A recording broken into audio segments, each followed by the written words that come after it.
அண்மை செய்தியை பார்த்துக் கொண்டிருக்கிறோம். கரூர் வேலுச்சாமிபுரத்தில் விஜய் பிரச்சாரத்தின் போது கூட்ட நெரிசலில் சிக்கி 41 பேர் உயிரிழந்த வழக்கு தொடர்பாக போலீசாரிடம் சிபிஐ விசாரணையில் ஈடுபட்டிருக்கிறார்கள்.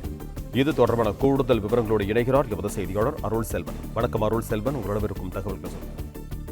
வணக்கம். மாநகராட்சிக்குட்பட்ட வேலுச்சாமிபுரத்தில் கடந்த செப்டம்பர் மாதம் 27ஆம் தேதி நடைபெற்ற தாவேகா மக்கள் சந்திப்பு நிகழ்ச்சியில 41 பேர் நெரிசல் சிக்கி விழுந்த வழக்கு சிபிஐக்கு மாற்றம் செய்யப்பட்டது. அந்த சிபிஐ அதிகாரிகள் கரூர் மாவட்ட ஆட்சியர் அலுவலக வளாகத்தில் இருக்கக்கூடிய சுற்றுலா மாளிகையில் தங்கி விசாரணை மேற்கொண்டு வருகின்றனர்.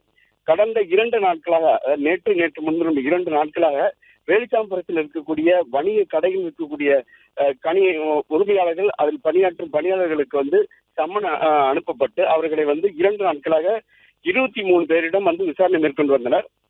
இந்த நிலையில இன்று காலை காவலர்களை அழைத்து, அதாவது அந்த நிகழ்வு நடந்த போது பாதுகாப்பு பணியில் ஈடுபட்டிருந்த காவலர்களை அழைத்து 13 பேரை விசாரணை மேற்கொண்டு வந்த நிலையில தற்போது 10 காவல் உதவி ஆய்வாளர்கள், அதாவது கரூர் நகர காவல் நிலையம், வாங்கல் காவல் நிலையம், வெள்ளியணை காவல் நிலையம், கரூரை சுற்றி இருக்கக்கூடிய காவல் உதவி ஆய்வாளராக பணியாற்றக்கூடிய உதவி ஆய்வாளர்களை சம்மனின் அடிப்படையில் வரவழைத்து தற்போது விசாரணையானது தொடங்கப்பட்டுள்ளது.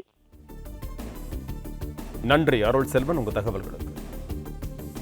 பிளே ஸ்டோர் மற்றும் ஆப் ஸ்டோரில் இருந்து பாலிமர் செயலியை QR கோடு மூலம் பதிவிறக்கம் செய்யுங்கள்.